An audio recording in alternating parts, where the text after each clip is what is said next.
On this episode of Game Shack, AtGames 4K virtual pinball game is finally starting to get in the hands of people, but not everything's perfect. I'm going to talk about some of the reasons why you might want to panic and some reasons why you shouldn't. All that and more coming up next.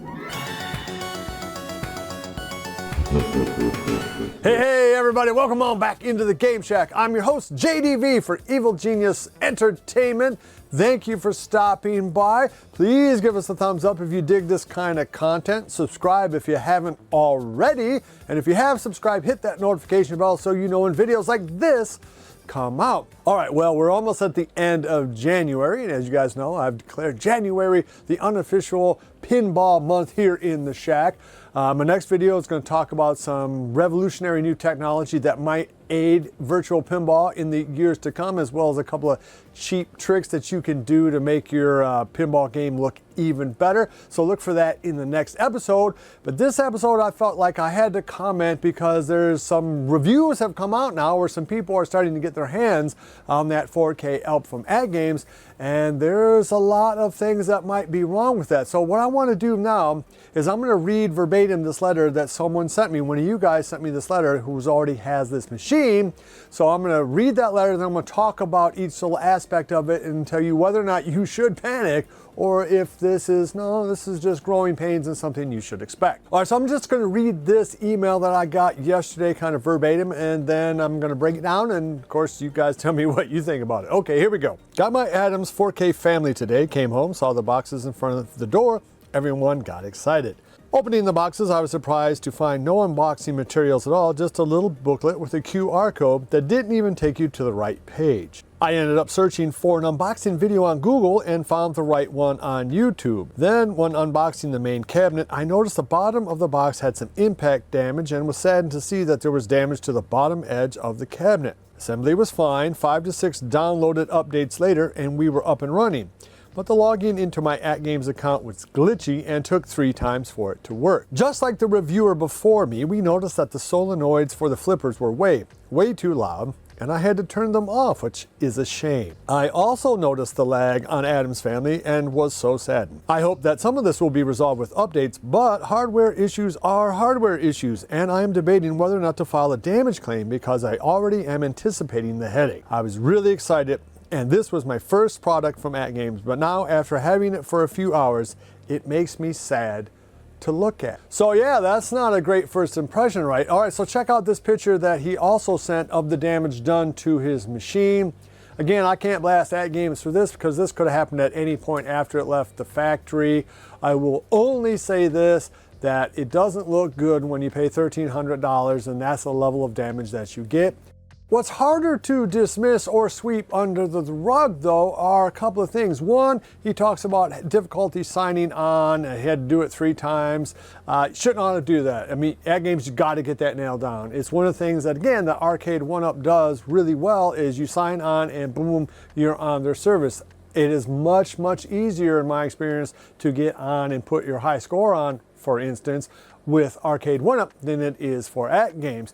Now again, this 4K service for their ALP and ALU is separate from the HD as far as I know. So again, I had hoped that, now that they have a new user interface and really are going to be leaning into some of this online stuff, that had been worked out, but it looks like no, not yet. So that is something that AtGames really has got to pour some resources in, is getting online easy, getting firmware upgrades easy, getting your high score online should be made lickety-split easy. If it's not, that is a big ding, but again, we'll see if they fix that moving forward. But an even bigger, potentially more damaging issue for AtGames, at least when it comes to this pinball game, is flipper lag.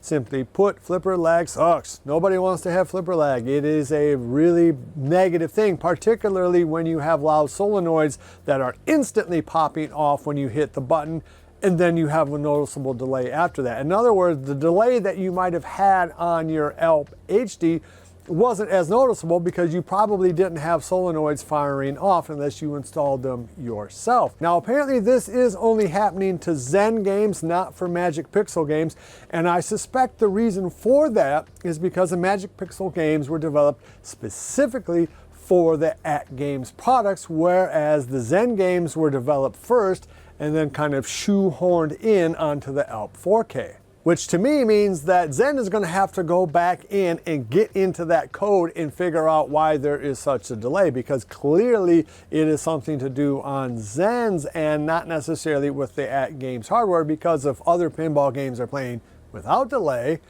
again, that goes to the programming on these Zen games. Now, is it something that I think will be ironed out? Yes, I do. Should it have been ironed out before this thing hit the streets? And I'm going to say, yeah, probably. Fact is, we live in a time when almost everything that you buy is going to need some kind of improvement down the line. That's from brand new cars to brand new cameras to TV sets to computers. Almost everything is going to want a firmware upgrade or some kind of thing that you have to do after you take it out of the box. That is now pretty much common practice. No one gets too blown out by it. However, the flippers are the main aspect of the game, right? The ball moving on the playfield itself, and the flippers are essentially the three biggest elements. Everything else, from the solenoids to the back glass to the DMD, all of that is sort of the gravy on top of the meatloaf. The meatloaf is the playfield, the ball, and the flippers. And you got to get that stuff right, and they should have nailed that down before they released it. I'm sorry, you just cannot have that kind of a delay where multiple people are noticing that delay, complaining about the delay, and giving it a sort of how is this allowed to happen? So all that said, should you panic? Should you cancel your order? Should you stop thinking about ordering this machine? And I would say no, not yet. It is not quite yet time to panic. And I say that because AtGames traditionally has been very, very good about putting out firmware updates. I think that yes, they will get it sorted out. It's just a matter of how long they get it sorted out. And does them getting it sorted out mean that other things that we want, like the ability to change the point of view on that playfield, get pushed way, way far down the line? Because that is a very important thing. Do things like the online play get pushed further and further back as they concentrate on trying to fix the flipper lag? I mean, the main reason I want to buy one of these machines is for the Zen games. I really don't care about those Magic Pixel games very much at all. All of the Gottliebs and Zachariah tables are better emulated on system I already have, but I would like to be able to play those Zen games. Just flick on a button and boom, I'm playing their Star Wars games. That has a big appeal to me, but it doesn't if the ball is laggy and there's flipper delay and some of these other things that really should have been ironed out before they ship this machine. We'll see, time will tell how much damage has been done to them in terms of people canceling pre-orders and things like that. But again, all that said, I think it is not really a question of if they fix it, but when, and hopefully that when is like, tomorrow or like a week from now. And knowing AtGames, that is entirely possible. Anyway, let me know down below what you guys think. Are you still interested in pre-ordering this machine? Is this something that we gotta wait till these bugs are sorted out? Are you canceling your pre-order? Are you changing anything about how you want to buy this machine? Does this throw a little cold water on that ALU 4K for you? Or no, these things are expected. These are growing pains for almost any new technological product that comes out. There are some of these things we should have expected. They did tell us there would be firmware upgrades coming down the line. So, don't freak out. It's going to be okay. Or no, panic, panic, panic. Let me know down below what you think. All right, guys, that's going to wrap up this episode. If you like this kind of content, please give me a thumbs up on the way out the door. Subscribe if you haven't already. Love each other. And until next time, I'll see you guys in the Game Shack. Mwah! Be sure to visit evilgeniusentertainment.com for exclusive content, swag, casting call news, and much, much more.